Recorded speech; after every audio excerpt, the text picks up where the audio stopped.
Good day all. Ira Epstein with your SPDR ETF wrap-up, and this is for Thursday, and this is the 30th of January 2020, and we're just getting on to 5 p.m.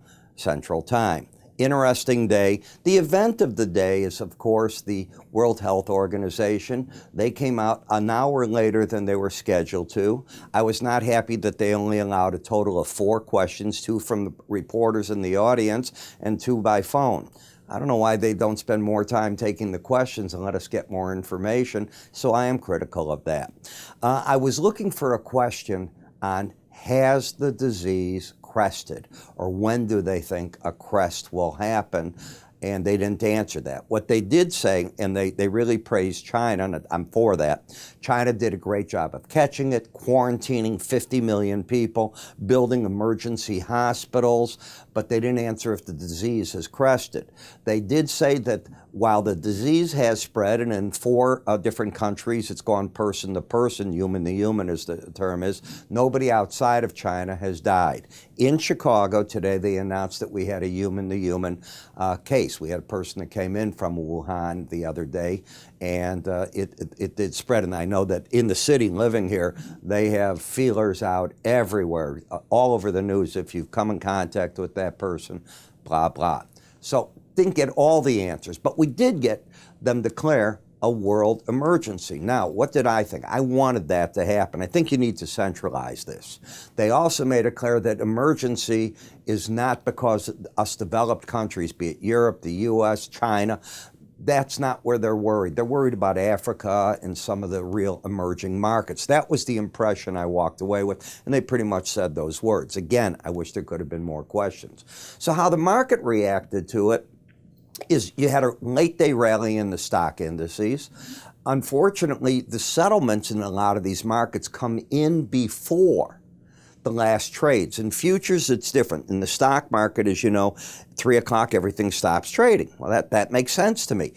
They'll settle gold at 12:30 and trade to 4 o'clock. And then you could be up or down $10, but they're going back to the 12:30 price. And that's in a number of different markets in futures.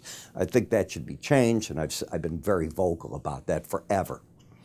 When I look at the XLK technology, you fill the gap. You can see on the chart, the action has been, now you're caught in something of a trading range between this peak and this bottom, but today was interesting in the sense that you had an outside day up.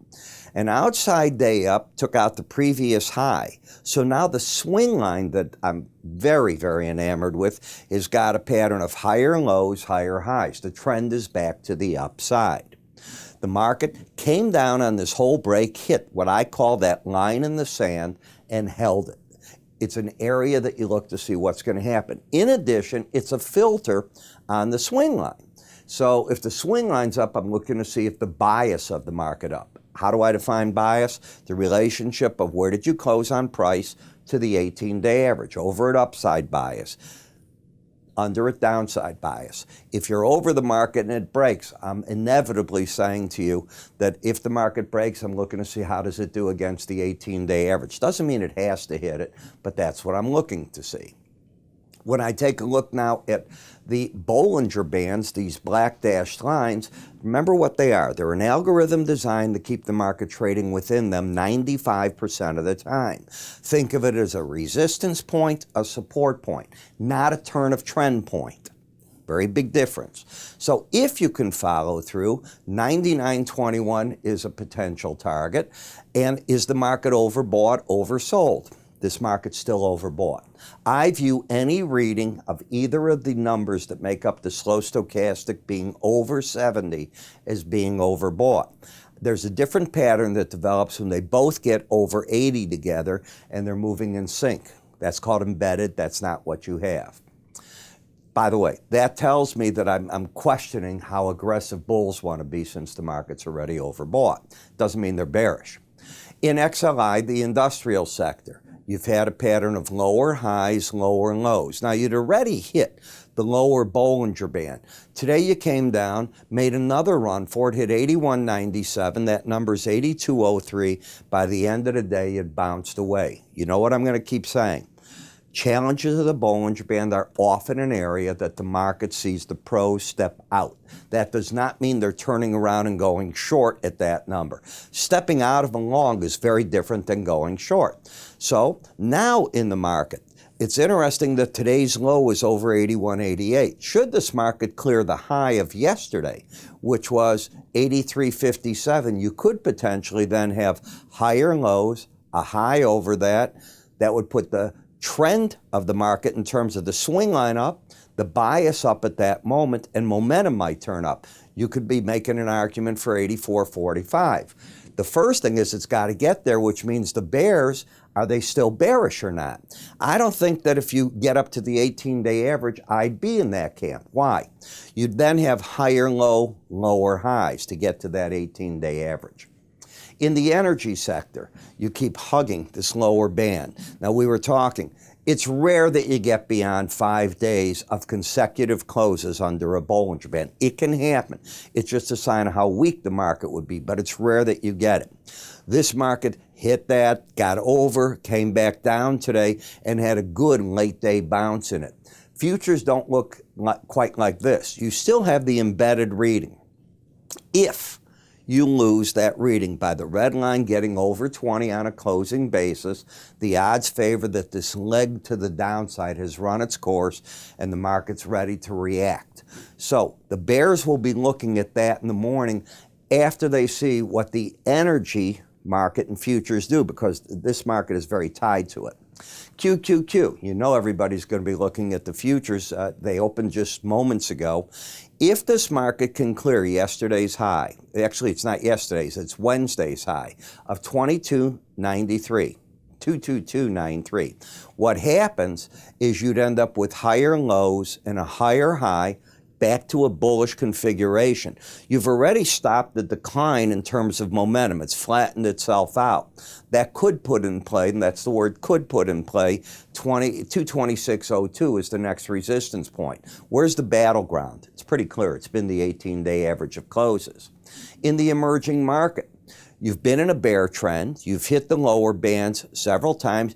Can't get the momentum beyond it. Now, if it fell apart from here, the 100-day average might become the next support. There's nothing on this chart that I see that turns bullish. Even if you were to take out this high of yesterday at the 68.93 level, you're still under the 18-day average of closes. So what the market would have to do is restructure. Because today's low is 67.98 under 68.05, you can't end up with a pattern of higher lows, higher highs. So I can see leaving this bear leg, I don't see the beginning of a bull leg. In gold, the GLD ETF, you keep hitting this upper number and failing to get through it. Now from this pattern, you see this sideways? If the market, the longer it stays with that, the bigger the eventual move out of it. You've just begun churning, as I say it. But I do think the pros have been taking money off the table against it because you're overbought. You haven't been able to poke and stay over it. When we come to the GDX Juniors first, I wish I had one word to tell you that makes sense. I don't. You keep hitting the 18-day average without a trend. You got a higher high and a lower low. When we come over here, a little bit of an edge showed up today in the miners. The miners now have a pattern of higher lows. Do you see that? And certainly you've got the higher high. Where's the settlement today? The market finished today at, let me read it this way, 28.73, and that is over the 18-day average of 28.63. What does that mean? Going home, the bulls grab control of this market. It's back into the bull camp unless the market takes out yesterday's low going under here, and that low in the market was 28.23. So that's the numbers I'm looking at. TLT, you have an embedded reading. Until it's lost, the market's still bullish. However, I don't think you're ever going to hear me tell you to buy a Bollinger Band or sell a lower Bollinger Band. If I do, slap me across the face. It's not something you do. So now the question is, with this WHO statement, how does the market around the world react to this? You've got to get the Asian reaction. Remember, this happened at 2:30 in the afternoon, state time. That's I think it was 3:30 Eastern, 2:30 Chicago time. Well, Asia has to react to it. Europe's going to react to it. We'll find out. So I'd keep my close eye on that market. Energy's the same thing. But the energies have been down, still an embedded reading bearish until that reading's lost. In other words, the red line over the 20, no, you're still in the bear camp in this market. On the FXE, which is the euro versus the dollar. If you lose the embedded reading, if this red closes over 20, it's a sign the market has run its course to the downside, and potentially, it doesn't mean it has to, but potentially as a chartist, I'd be looking to see if the market's going to make a run towards that number. If I'm a bear, don't let that happen. Force the market back down. And it is so far in a bearish configuration. If you like what I'm doing here, you're going to really enjoy my SPDR ETF video that I put out for subscribers, or for those of you that ask for a trial to it, that's on our website. Because in there I'm saying buy here, sell there. Here's what I want you to do. I'm really throwing it just as though you're talking to me as your broker. How do you get it? Go to our website, www.iraepstein.com. Free offers, sign up for the ETF, you're done. My brokers will take it the rest of the way. We'll give you a user ID and password. Enjoy the trial. It'll be out of this sequence that it's in the trial series sometime in February, so take advantage of it while you got your hands on it. I'm Ira. You have a good day. Take care.